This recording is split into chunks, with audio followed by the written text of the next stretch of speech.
Like Sting Showtime? Hey, what's happening, wrestling world? What's happening, wrestling fans? I'm Doug. That's Kevin. This is the Two Bros Wrestling Show. Kevin, how are you, brother? I Watch am out for that doing lucha. well. There's a lucha Whoa! behind you again. You never know where those luchas are going to come from. Sneaky luchas. Jumping out of the woodwork. And Doug, we have a main event topic tonight that is the last step on our path to WrestleMania as far as premium live events. Our main event in about 10 minutes, we are talking everything about Elimination Chamber, what we think, as far as who's going to win, as well as we're going to talk The Rock and his sudden involvement. That is going to be a topic of main discussion tonight, so you definitely want to stick around for that. But if this is your first time watching the Two Bros Wrestling Show, one, thank you, welcome, and two, let's do this. Opening bell time. We start, as always, with the news. Kevin, give me some Starting news. tonight, we're going to start with ratings, Doug. I know that's not something that we focus a lot on. We're not really one of those shows that keep track of every single episode of wrestling and how it's faring week to week, but we're still in the early part of WWE's Netflix era, so it does make sense to be watching the ratings and the fluctuations on that. It's been a little surprising, to be honest. The fall week after week thus far, the most recent Raw episode continued that trend. Compared to the Juggernaut debut, the Raw ratings have fallen by 60% on Netflix. Ouch. Wow. You can expect the premiere is going to have more attention and that there'd be a drop, but the fact that it's continuing to drop during WrestleMania season, it's something we need to keep an eye on. Obviously, the next month or two will be telling as we get even closer to Mania.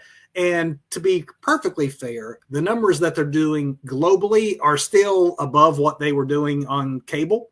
So no panic, but I'm sure there has got to be a little unspoken nervousness in both the Netflix and WWE boardrooms. Absolutely. That's a huge dip. And at a time of year when they typically, at least when on cable, would see a rise in ratings, or at least a stabilization of ratings. Obviously, ratings aren't what they were across the board in all of cable television now, in this fragmented media landscape we're in. But still, we kind of anticipated that we would see a strong Netflix boost, as it were, through Mania season. And we may not be seeing that. So we'll need to keep an eye on that. So just an armchair analysis, it sounds like they brought in a lot of casual fans and a lot of lapsed fans with Netflix, but just couldn't hold them with the product. It sounds like the overall numbers have found a level, which was way below the curious number that maybe tuned in at first. Time will tell.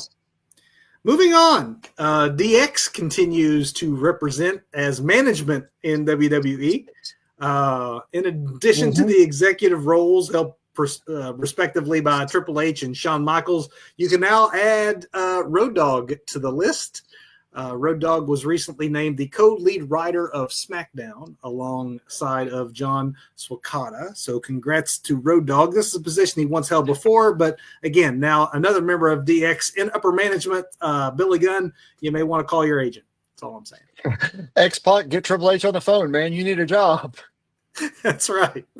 Hey, while we're talking old school names, Dustin Rhodes is obviously at the tail end of an impressive career. He's a current ROH tag champ, and even though he's closer to the end, he does have some goals left for his time in the ring. During a recent podcast appearance, Dustin indicated he wants to return to his original persona of the Natural from back in his WCW days for his final match. To complete this whole aesthetic, though, Dustin says he has been attempting to purchase the old theme song from his WCW days, mentioning that he has yet to decide on, he has decided on who his ideal opponent would be. He hasn't worked it out. He's not ready to publicly reveal when that is or honestly, as good as he still looks at his age and as good Yeah. as he can still go. Who knows when that retirement's going to be? I think it'd be kind of cool though if he goes out as the natural, the way he came in all the way back in the 80s, dude. In the 1980s. I know. I mean, we're talking having competed in 4 decades now. That's unbelievable. Absolutely. Yeah. His career is so long. I was literally having a conversation with a friend earlier this week who's a casual wrestling fan and was confusing Dustin with Dusty and thinking Dustin was Cody's dad. I'm like, no, it's his brother. But that's how long dude's been around. 80s, 5 decades. I got it wrong. I said 4, Yeah. 5 decades. Nuts. Absolutely nuts. So, yeah, if he wants to go out as the natural, let him go out as the natural. Let's do it. It wasn't the homecoming Buddy Matthews wanted, but at the recent Grand Slam event in Australia, Buddy was legit injured during his match with Okada. More specifically, he was injured prior to the Okada match, depending on whose report you read. He didn't really hurt himself during the match, probably didn't make it any better. Apparently hurt himself on the entrance, his ring entrance. I know. It's apparently an ankle injury. Buddy has been photographed on crutches. No word to the extent of the injury. I have not heard. I don't know, Doug, maybe you have, just exactly how much time off it's going to require. I haven't heard, but I legit thought he rolled his ankle like when he got tossed into a corner. I did not realize it was, man, those ramps. First Adam Cole, now this dude. It led to a whole week on social media of AEW having to defend the size of the ring. I'm sure you saw that. Yes.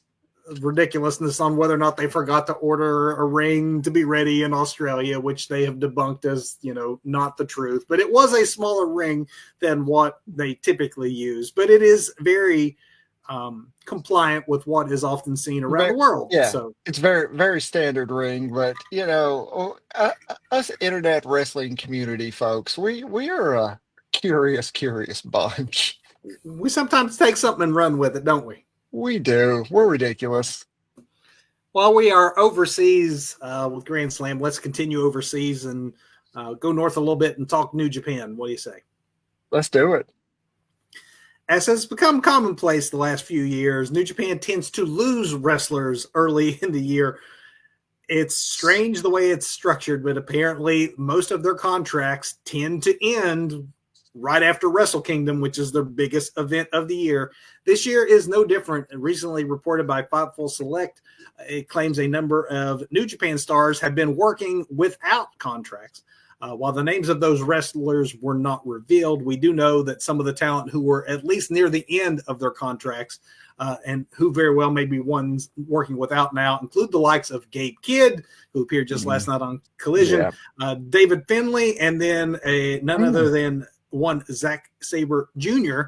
So reportedly New Japan is attempting to retain all talent, not necessarily those talent because we don't know for sure it's them, but anyone who's had a lapsed contract is apparently still desirable to New Japan. It's just a matter of whether or not they can work them out. And honestly, New Japan has suffered a lot of losses over the last several years. But I have to admit, just being honest, I'd be happy for any of those three to pop up on American television. Particularly you, Zack Sabre Jr. if you wanted to go all elite, I ain't gonna be mad at you. Nope, not at all. While on the subject of contracts, a few statewide comings and goings to report. First, it's been rumored for quite a while that Carmella may be done with WWE. That was confirmed this week. She may be done with wrestling. The 6-time former women's champ was actually a 6-time champ, not just women's champ. She was champ in NXT too, I believe. But she's not been seen on TV since 2023, March of 2023 to be precise. She left to take some maternity leave. She's also been very public and vocal about her struggles with pregnancy, the miscarriages she had. She apparently now is suffering from a drop foot issue related to nerve damage from a pregnancy. Okay. So many reasons why she is not medically cleared to wrestle. And so she has been quietly moved from WWE's main page to their alumni section after spending 12 years with the company. Obviously, we wish the Queen of Staten Island all the best. She is still married to WWE announcer Corey Graves. So who is still Carmella currently employed, right? Obviously, it sounds like they've been going through a lot as a family, including the drama surrounding Corey. So we do wish both of them all the best and that it works out for everyone.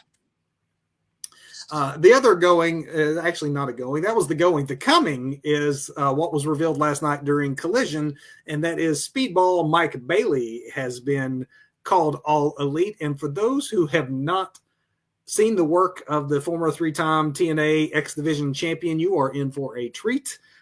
Bailey, who had also spent some time in Japan, finished up with TNA back in October. No word on when exactly he will debut. Doug, have you seen Mike Bailey work? I know the name, but I cannot recall a Mike Bailey match. So I'm curious to check out this kid. So wait till you see his kicks. His rapid fire kicks are quite impressive. Very worthy of his nickname. Awesome. Moving along, we have relayed several stories over the last several weeks in our opening bell segment about the new WWE ID program, which seeks to support and strengthen the independent wrestling scene while also providing WWE a pipeline of future talent.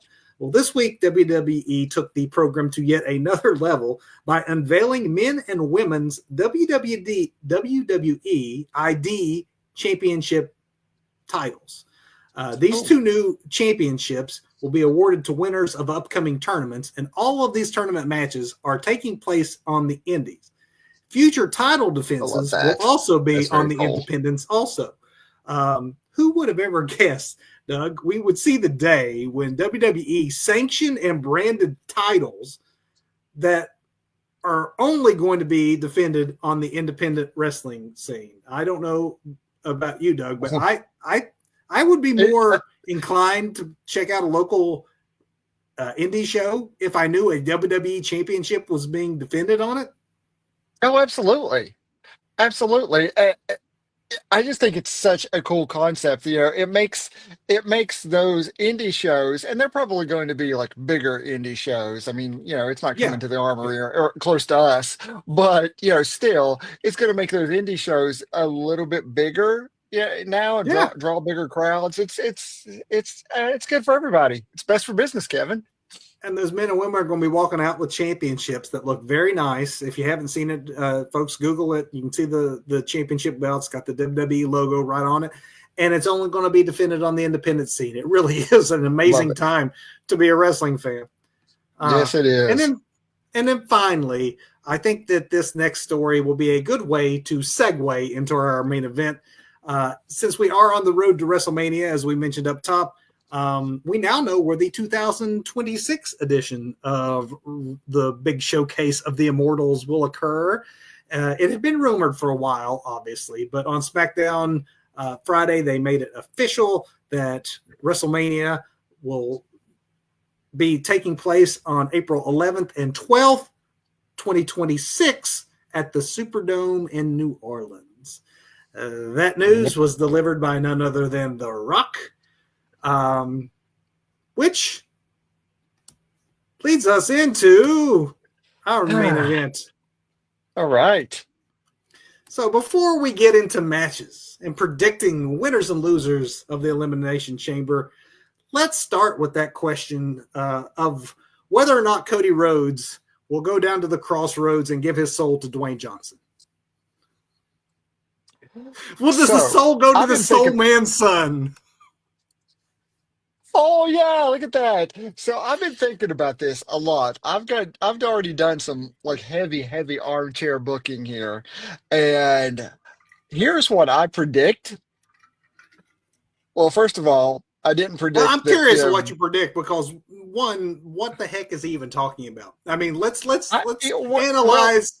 I mean, it's always cool to see The Rock, right? It's always cool to see The Rock. But the two of us and the internet wrestling community had basically said that, okay, if Dwayne Johnson doesn't show up at Royal Rumble, you can pretty much count him out for WrestleMania season. That is not just you and I armchair booking. That is the general consensus of the internet wrestling community is Rock is not available.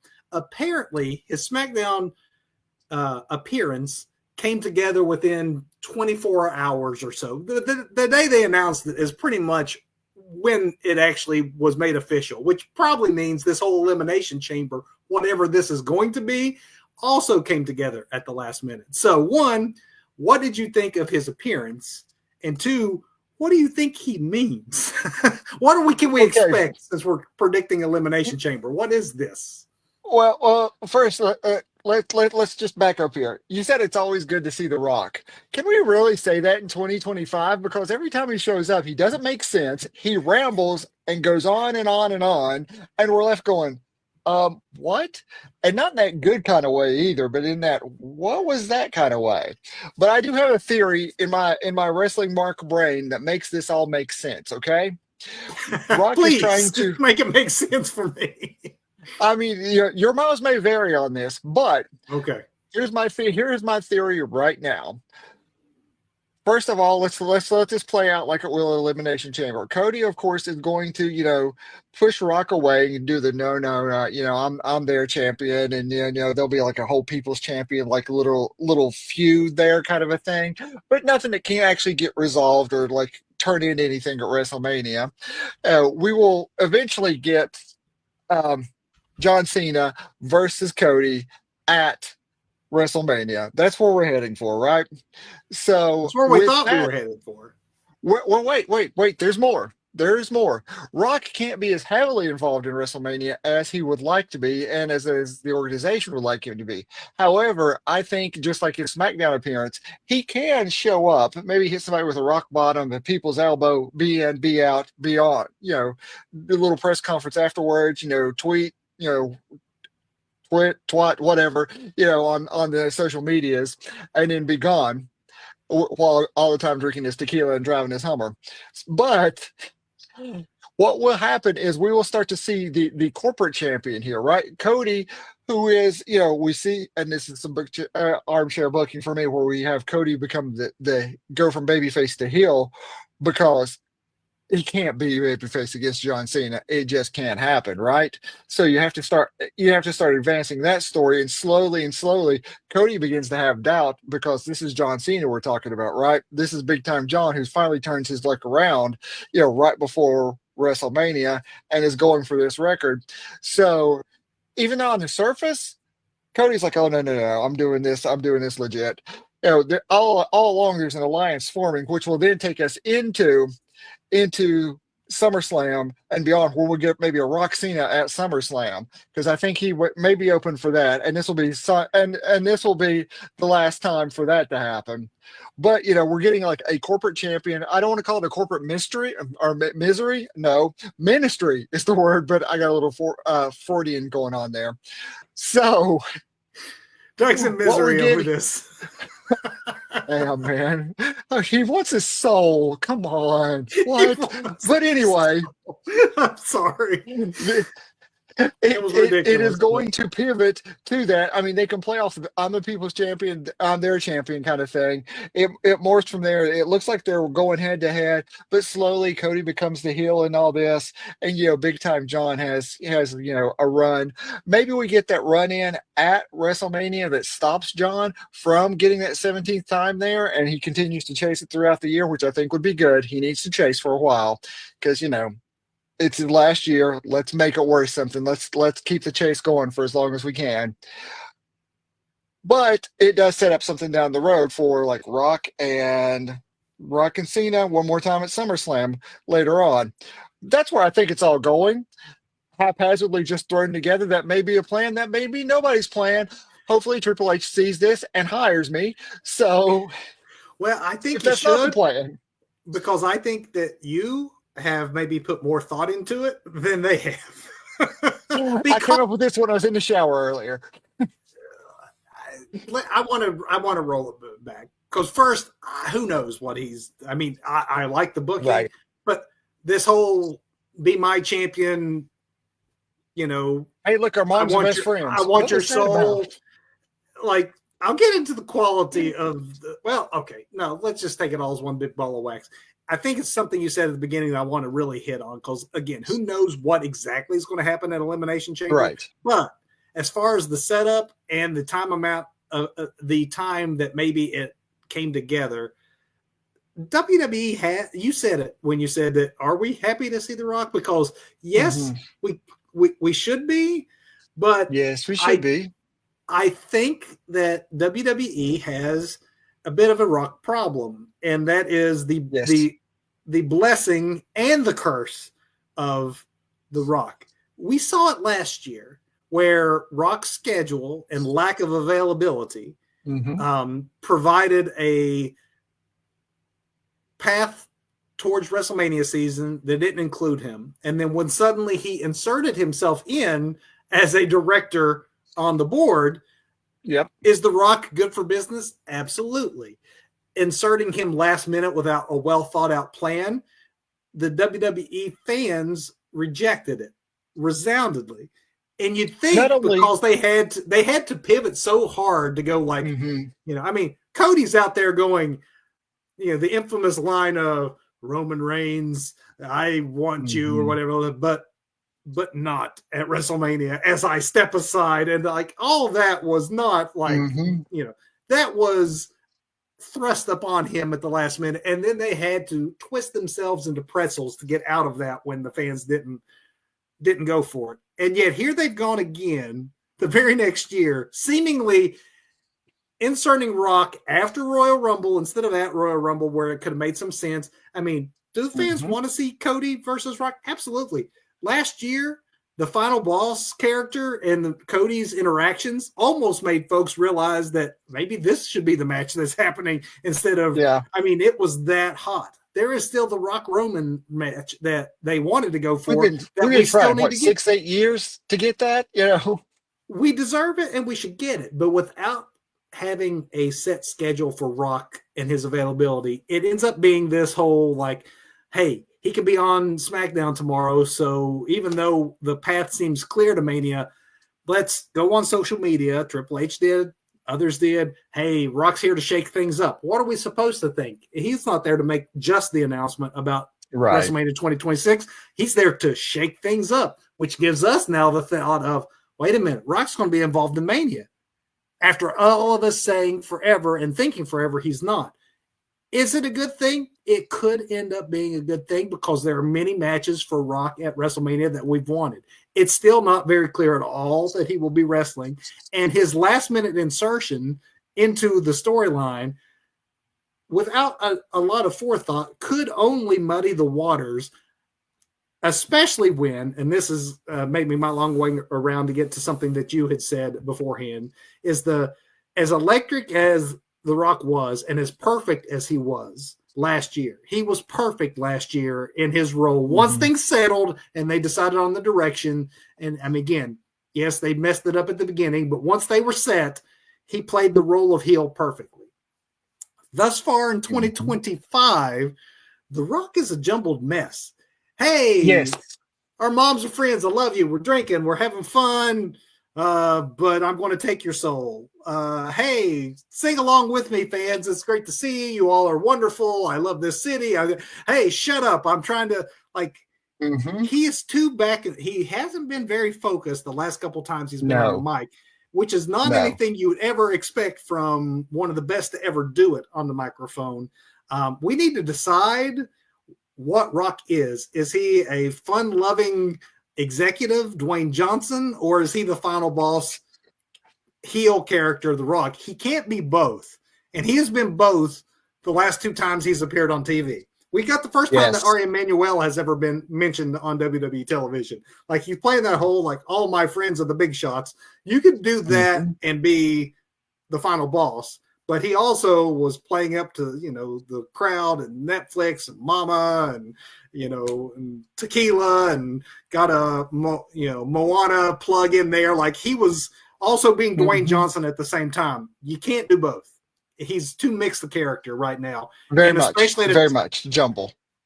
And because of that, do you think that that's what makes it unclear as to where we're headed with this whole thing at Elimination Chamber with him and Cody? Yes, absolutely, because it's so vague and so obtuse. It could be anything. And then when they do pull the trigger on something, are they going to be able to follow through with whatever they're about to pull the trigger on, really? Yeah, yeah, it Yeah. could be anything, or it could be nothing, or it could be a big Yes. disappointment. Because, and we haven't mentioned this yet, in the post SmackDown press conference, which we normally don't have, but hey, The Rock's in town. We're going live on Right. YouTube. We're having a press conference. He basically said that how much fun it is Mhm. doing these sorts of things, surprising. Yes, it is. You're right. But he also went on to say that you can do these sorts of things, set things up in this modern age that doesn't necessarily have to pay off in a match. Did you hear him say Mhm. that?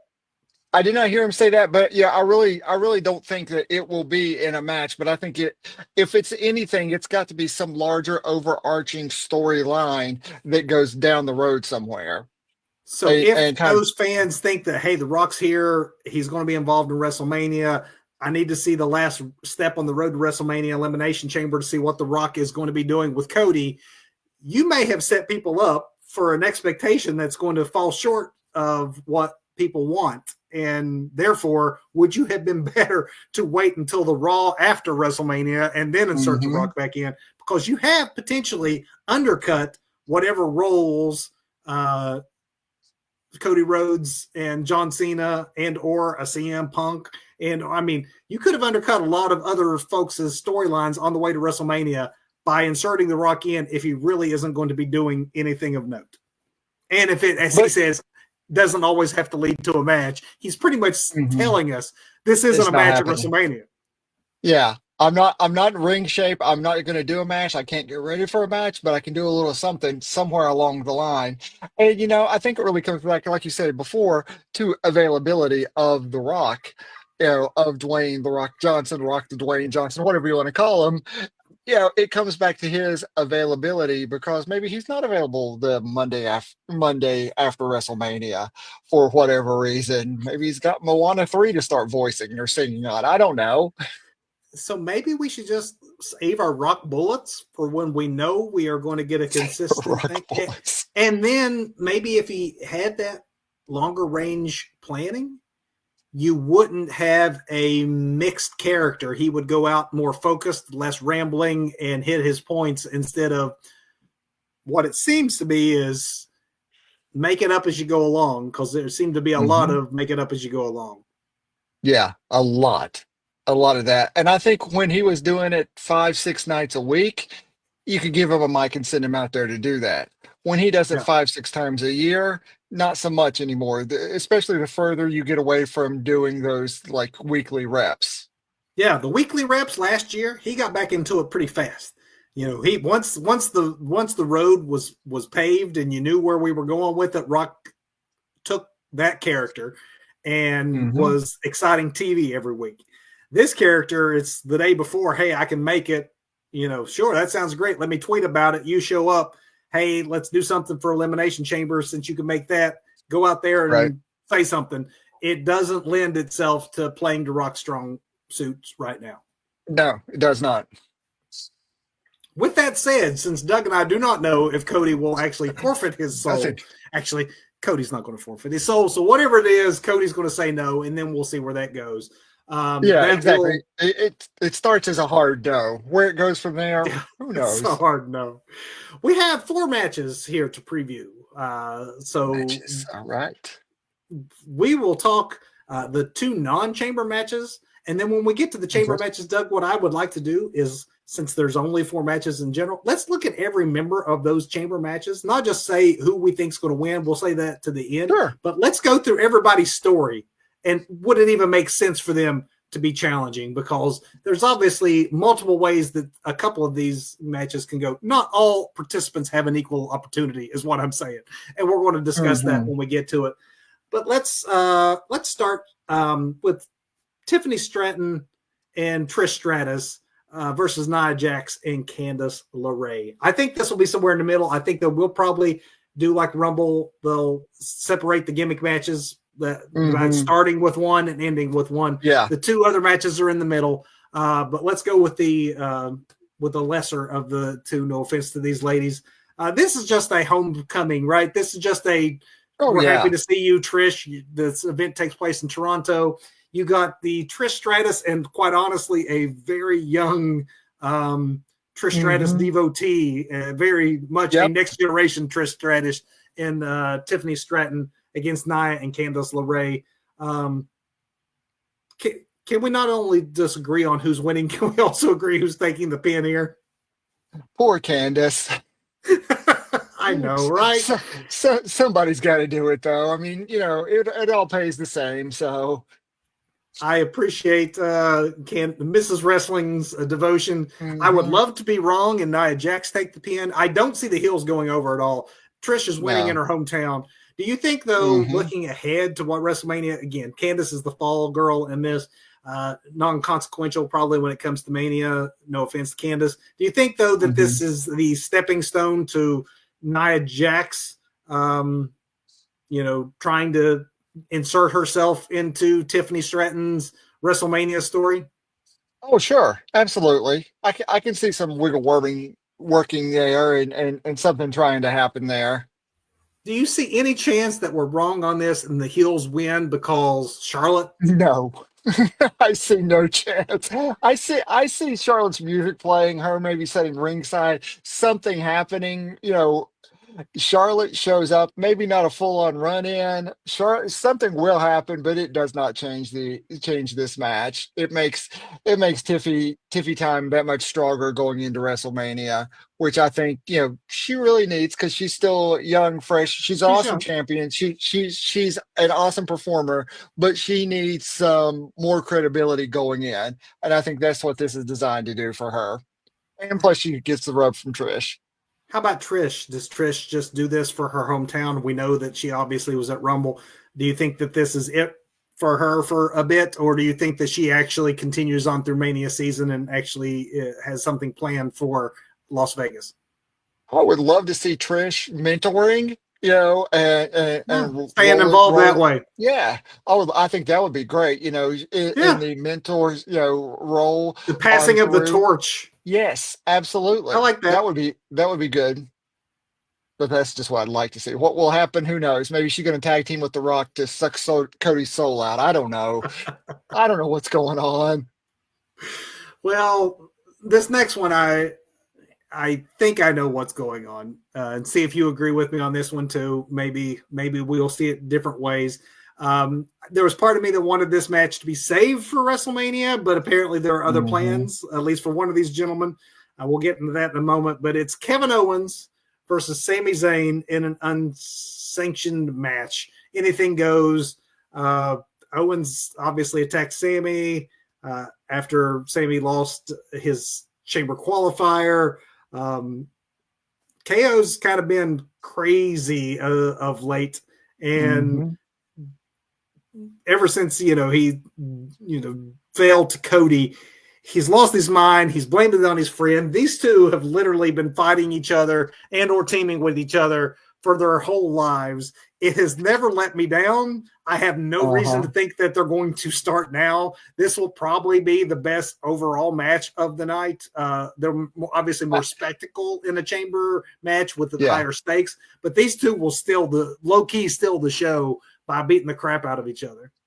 I'm just curious to see what Sammy does to top KO from last month, when he got like full on decapitated.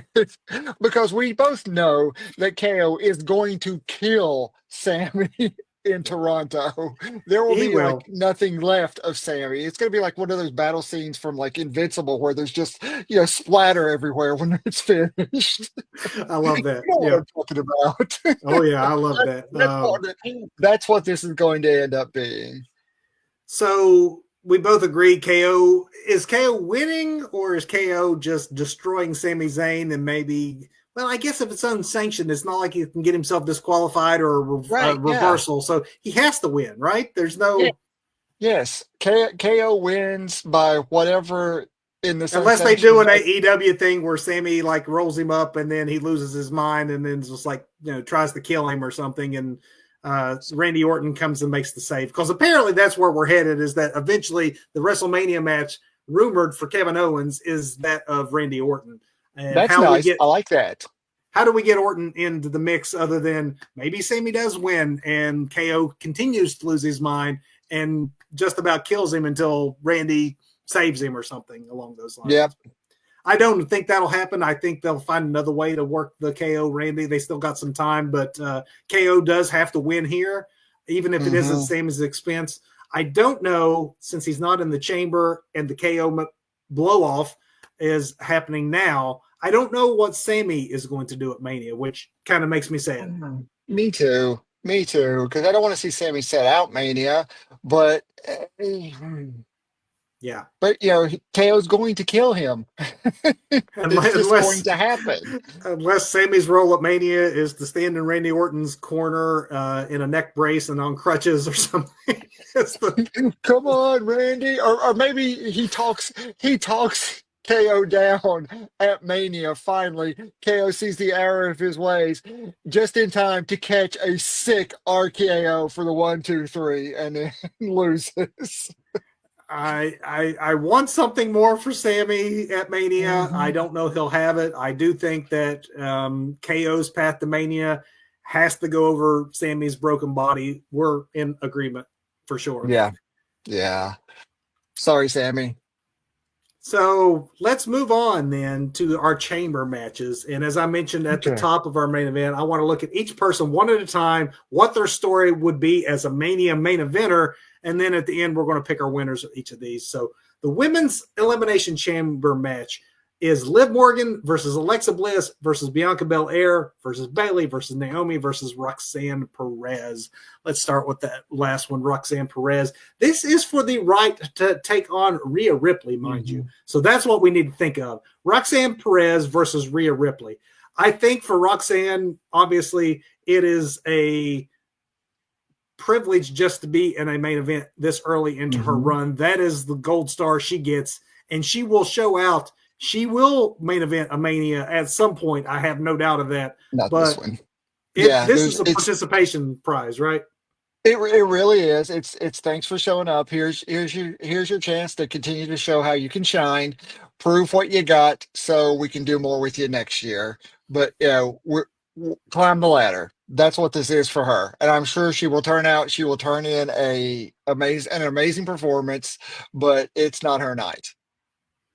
So Naomi is someone who is beloved by fans. It is nice to have her back. She is half of the tag team champions, which right now is an ongoing storyline. Her partner is involved in this match as well. We'll get to her in a moment. But as far as Naomi goes, it would not surprise me if Naomi is the first one eliminated. She's a face. She is not at the same level as some of these other ladies in my mind. No offense. I mean, she is talent-wise just where she's at on the card, how she's positioned going to Mania. She's not Rhea Ripley's opponent. It's face versus face. Who would people want to root for in that one? It wouldn't be a great fit. As much as I love her, I don't see her being a factor. No, I don't either. I see maybe no, she's not a factor, but I'm trying to figure out with these names here how we continue to build stories towards Mania, because there are stories to build here, but there are. I think those two that we've went through first are probably the ones that I think that you could probably discount as having a real chance. The other ladies, you could make some more cases for, I think. Yeah. Bayley, I guess, yes, there's a story that you could tell there. It'd still be face versus face. And let's not forget that Bayley last year came in as the challenger that fans really, really wanted to see have that moment, and she got it. I don't know that you would hit rewind on that, and it wouldn't feel the same. There's not the same groundswell around Bayley right now as there was then. She's also been taking some losses lately. Even on NXT and things, she's been the good soldier, putting people over. So I don't know what her role is going into Mania. No one's going to look at Bayley and say, oh, she's not a main event. She's definitely a main event level player. Yep. I just don't know this time around. Yeah, I'm with you there. Again, I'm not sure what her role is either, but not her time, not her night. That takes us to the three I think are honestly have more possibilities as Rhea Ripley opponents as main eventers. I don't know where you want to start, Doug. You want to say Bianca since we've already talked Naomi? I think Bianca versus Rhea has got huge potential as, big muscular woman versus big muscular woman. Bianca's been seen a lot as a tag team wrestler the last couple of years. It would be her back in a singles role as a main event. I would think it's possible, yes. But we have in the background the fact that she's still holding those tag titles. That's a story that needs to resolve. And then we have the whole Jade. Yep. What happened to Jade? And they've planted the seeds in the last few weeks that something is brewing with knowing, we saw Liv. So I don't know. I'm not sure it's Bianca either. I don't think it's Bianca. I think, we're getting Jade Bianca at WrestleMania. I'm not sure how it all comes together yet. Maybe it starts next Saturday with again. Yeah, they're in the same match. Naomi and Bianca are in the same match. So if it ends up being like, Bianca took Jade out or something like that, I mean, it would not be the bad time for Jade to make herself known to kick this off, if that's the way they go with it. Yeah, even something where Jade comes out to the ring when Naomi is eliminated and Jade rolls, and it looks like Jade is going after Naomi, but oh, nope, you're not the one that took me out to kick me out of this team. It's Bianca. She goes straight past Naomi and right into the chamber after Bianca, ending up eliminating her and costing her the match. So I haven't named your pick yet then. No. All right then. That leaves us two. So let's weigh them. We got the two tiny blondes. Which tiny blonde is it going to be taking on Rhea Ripley? One has come back presumably as a face, and she is a main eventer, and she does have a background. It's something we haven't seen in Little Miss Bliss. And then on the other hand, we have Rhea's longtime enemy, but she already vanquished her. So this one perplexes me a little bit. Obviously, there is a bit of a grudge match that you could play up with Rhea versus Liv, but the juice would be in Rhea doing the chasing. She's already come back from injury, vanquished Liv Morgan. I don't know that we don't go Alexa Bliss. Agreed, 100%. That's where my money is on this one. Little Miss Bliss. Bliss? Yeah. I think that is the way to go, and I think that we find that, Little Miss Bliss has been not overly verbal yet on camera. So yes, we all cheer anyone that returns from injury. But once she starts to speak and show the crazy side of herself, do you think maybe that we get the Wyatt Six somehow back involved in this? Do we play up like some of the whole Bray Wyatt background that Bliss obviously has? Yeah.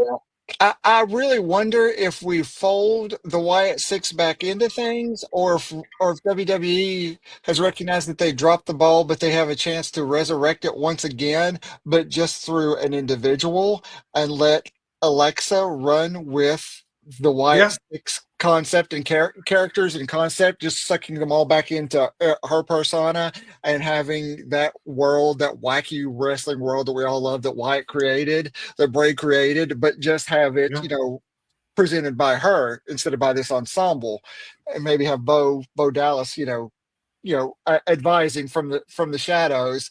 And it definitely needs a reboot. If they go that way, I would.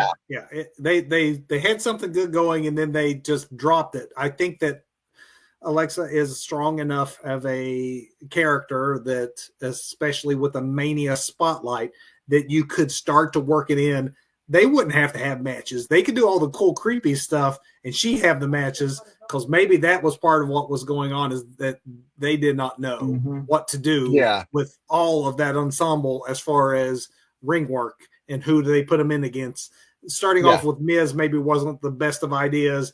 If you have Bliss as one of your female headliners at a Mania, maybe a chance to save the gimmick if they go that way. But I agree with you that she's winning. I think that she's the most Mhm. likely. I think Liv or Bianca are also possibilities, but just less likely. Yeah, agreed. Highly improbable, but not impossible. I don't know My that money's on Bliss. Bianca and Liv's WrestleMania storylines don't intertwine. While I Hmm. think Bianca may end up against Jade at Mania, and I think Jade will factor into this, there is that little matter of Bianca, Naomi, and Bianca, Naomi slash Jade are the women's champions. Liv Morgan, who has been a really hot heel, if she doesn't win this Elimination Chamber, I do expect at some point between now and or at Mania, Liv Morgan and Raquel Rodriguez are Yeah, I naturals can as see tag that. team champs. Absolutely. We have talked before that the women's division hasn't always done the best job of presenting female tag teams. I see Liv Morgan and Rhea, I see Morgan and Gonzalez honestly Good luck. as a Yeah. legit tag team. Yep.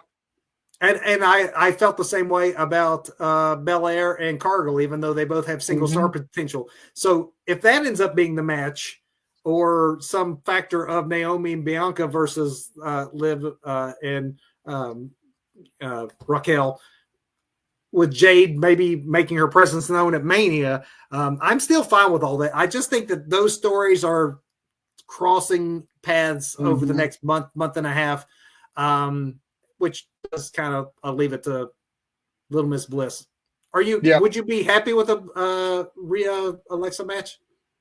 Oh yeah, because I think it would be very cool to work in more of that Fiend, Bray Wyatt kind of spookiness with her character now, because then it adds this extra element of that supernatural kind of, not that super cheesy supernatural, like, late 80s, early 90s Undertaker kind of, Doink the Clown kind of nonsense, but that horror, more of that psychological thriller horror stuff that could lean on the little gal, having a chance against the big scary muscle mommy. Muscle mommy. Like that. All right. Let's go to what I think will probably Oh end the yeah. night, because I think there's Yeah. no offense to the women. I think that there are more possible winners in the men's match. Doug and I just pretty much said of the 5 women, there are 2 that definitely aren't winning and one that seems more likely than the others to win.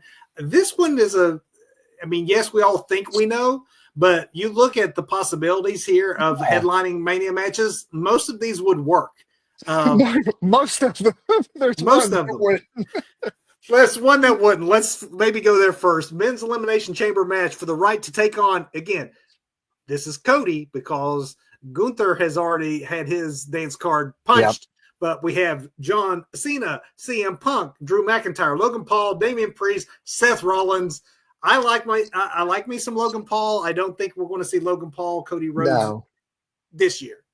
No, not this year. I mean, yeah, Logan Paul is so annoying because he is He's so annoying. good He's so at what annoying. he does. And, well, actually, Being yeah, you're annoying. right. Yeah, I could just stop there. But wrestling wise, he is so good at what he does. I mean, it's amazing what a natural athlete this kid is, and he totally gets to playing the heel. I mean, I think he's been doing that all of his life. Yeah. But Born that way. he's not going to WrestleMania to take on Cody. He's not coming Damian out of it. Damian Priest would be face versus face. I know Damian had his world title run. I like him. I think that he can still work a good big man style and a WWE main event style. I don't think that his title reign was maybe as successful as the brass had wanted it to be. Doesn't mean that there's not more for him down the road. I don't Right. think it's his time for this Mania anyway.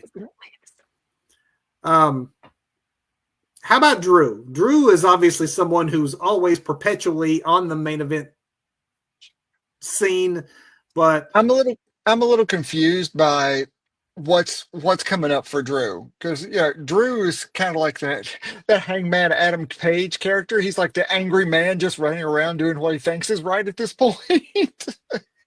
I don't know what his thing is right now, other than to just be angry at people and I beat do people up. I believe you meant hang person, Adam Page. Oh, that's right. Hang person. Um, I like Uh, Drew. I think Drew versus Cody actually would be a really great match. I don't know that the two of them don't have a natural issue right now, and I right. don't know that with the other folks who need something to do at WrestleMania that seem more obvious in this match, I don't think that he would be the most likely. I wouldn't rule Right. it out. I mean, they did, after all, surprise us as Royal Rumble with Jay winning, but it would be another shocker if they ended this pay-per-view with Drew winning, I think. Yeah. Yeah. I don't know what his path forward is, but it's not against Cody at WrestleMania. So let's take these next three then, Doug, as a core group, because I think Okay. any of these three are possible Cody Rhodes opponents as a WrestleMania headlining match this year. And that is the Okay. one that everyone thinks in John Right. Cena, Seth Rollins, and Mm-hmm. CM Punk, who Mm-hmm. both, at least Rollins seems like he's probably more destined for Roman Reigns the way they set that up. But I don't know if it's The Rock's involvement or what, but it's almost like they pressed pause on CM Punk and Seth Rollins.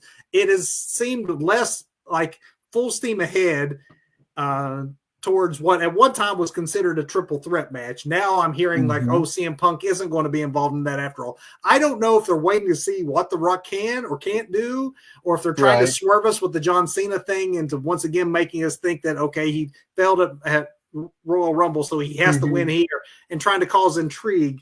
But I don't know that they know exactly what CM Punk is, how he's going to fit into Mania.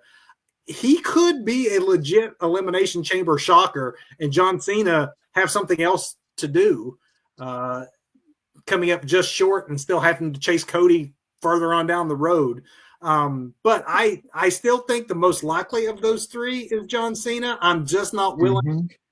I'm just not willing to bet on it, because I thought almost the same thing about Royal Rumble, and then realized, no, they have another path to get to Cody versus Cena.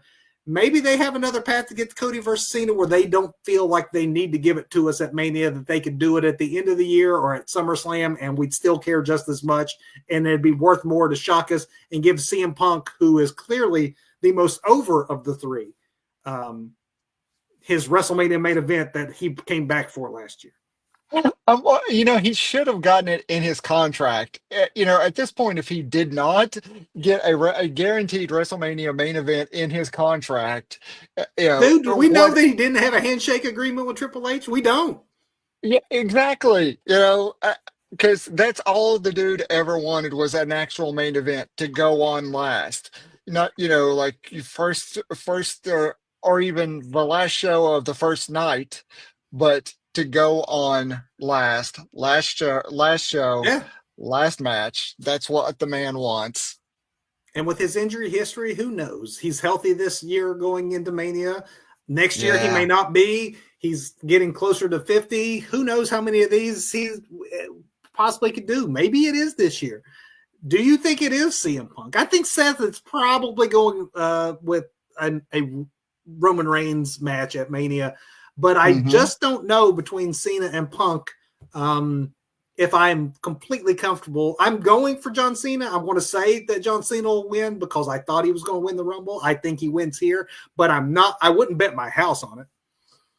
Now, Punk still could interject himself into a Rollins Reigns thing. If we go with a Rollins Reigns, he can just call him his favor from Paulie and say, "I want in that." I want both of them for X reason. There could be something, or maybe Rollins eliminates Punk from this, but then later Rollins gets eliminated. Still got the beef with. Then that rekindles the beef with Rollins. You've got the tribal chief coming back to rekindle that beef with Rollins. Then you've got them all three wrangling for position and trying to get in there. So that could be how that plays out. I mean, Cena's on the poster for Elimination Chamber. I really believe Cena will be the winner of Elimination Chamber. So we have no disagreements, even in the multi-person chamber No, matches. We are I seeing it know. eye to eye. I will say that if we come back next week and CM Punk is the one who is taking on Cody Rhodes, I wouldn't be terribly surprised. I think it's going to be Cena, and if not Cena, a very, very close second for that surprise factor. If they want to once again pull the rug on us and pull a rug on the whole John Cena farewell tour, like what now? I think they go Punk, because it isn't. I like Rollins Reigns better than I like Rollins Reigns Punk at Mania myself. I more than the triple threat. That favor, I'm glad you mentioned it though, because maybe that is whatever that favor is might be resolved at WrestleMania. Maybe that is whatever CM Punk's story is right. Whatever it is that Paul E hands him as part of that favor, and that gets him there, or he wins this. But Doug, that's Elimination Chamber. That is indeed Elimination Chamber. 5 for 5. Wow. We will see if Doug and I seeing everything eye to eye means that it's just obvious who's winning what, or if we we're just fools. We get them all wrong. Very, very possible fools. Doug, let's hit that big finish.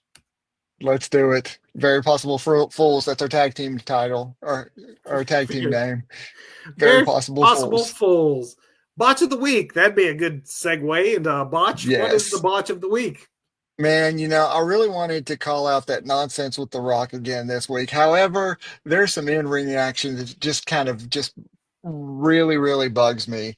I can't be the hypocrite that I sometimes am when I call out WWE and not call out AEW for things, but at least with Thunder Rosa, it's not that there was a lack of talent or a lack of experience in the ring. I think somebody went into business for themselves, whether that was Penelope Ford or Megan Bain. But when a babyface rushes the ring with a chair, heels need to split. Not stand over the other babyface in there and close the gap. Go in and close the gap like they're going to throw down. I don't care if you do have a chair, we're coming to you because we know you're not going to hit us with it. Then Thunder Rosa just ends up looking so bad, especially when Penelope Ford tries. She didn't know whether to swing the chair. She's doing like the Chic thing with this just at one point. It just looked so bad. I would love to know what the deal was with that segment, because something went wrong somewhere. I had heard that Tony Khan does not want to do production meetings. They did not have a production meeting, and because they didn't do a production meeting, they basically booked something sort of last minute without having a chance to have ran through it earlier in the day. If that is true, then that's ridiculous. That's the old school Vince McMahon ripping up the script and rewriting things in the middle of the show. Then you end up with your baby face, like you said, looking foolish, because it was obvious they got out there and like, oh yeah, no one knows what to do, and you're on live TV. I mean, I'm seeing like a veteran. Well, it's not like Ford or even Bain, who's been in the business for a while now.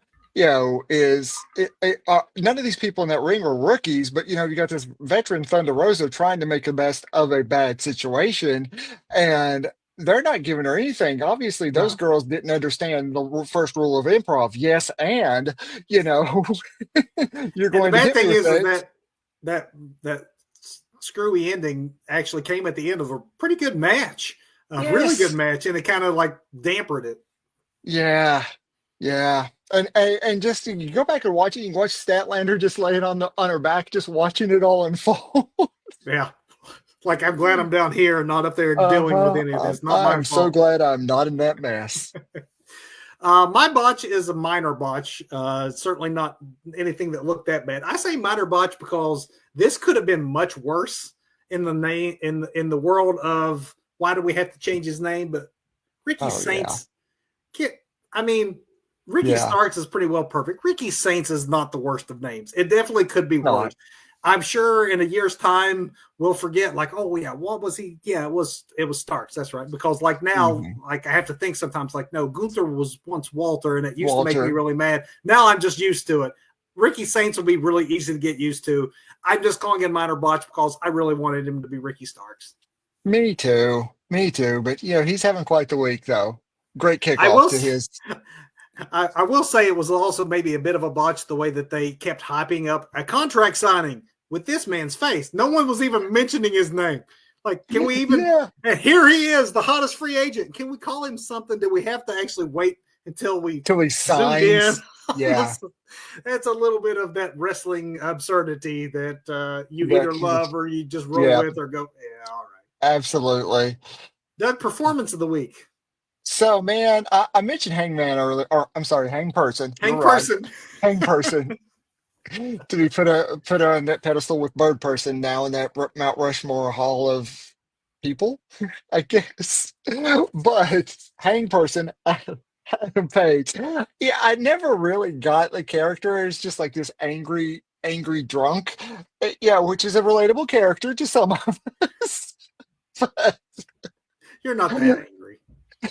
Thank you. I try. But yeah, I for it, the character seemed lost, but I realized the character's not lost. The character's been very focused, and especially when um, MJF is running down his list of like bizarre accomplishments within AEW. It's like, oh wait a minute, he's not lost, and it's not like this weirdo character. It's just this weirdo character that's just this dude that's lost. So and the way he cut his promo and everything was like, this is actually gold. Hangman, how have I not been That was paying good. attention to you for so long? That I was just very kind of good. like I've been wanting old school elite Hangman Adam Page back. I really don't. I thought I did until I watched this and I was like, oh That was wait, I get it now. My bad. I did not understand. Now no, I that was do. great. That was great. Something else that was great for me was this week, my performance of the week. I'm giving it to Roxanne Perez. She had a good showing first, that match against Raquel Rodriguez, where the young prodigy going over. Hmm. She just showed up and she has worked her way into the main event of the next premium live event. She has no chance, as we just went through, but No just the fact chance. that she is elevated that quickly goes to show how high the company is on the young 20-ish something. I mean, Hmm. she is very young in the business. You'd never know it by the way she works. She just took the pinfall at the last NXT pay-per-view, which is kind of another sign when she lost at Vengeance Day that she was probably getting the call up to the main roster. She Hmm. shows up on the main roster and immediately gets herself in the main event. It was a really darn good week for Roxanne Perez. We are all the better for it because it Yep. gets her on our TV more. And if you are just now getting used to her, have not watched her on NXT, she's only shown a sliver to this point of what she can do. Even though she is going to lose, it would not surprise me if she is a performer of the week at the end of Elimination Chamber as well. That's how good she is. Yep. I can see that. Match of the week, Doug, to bring us So I've home.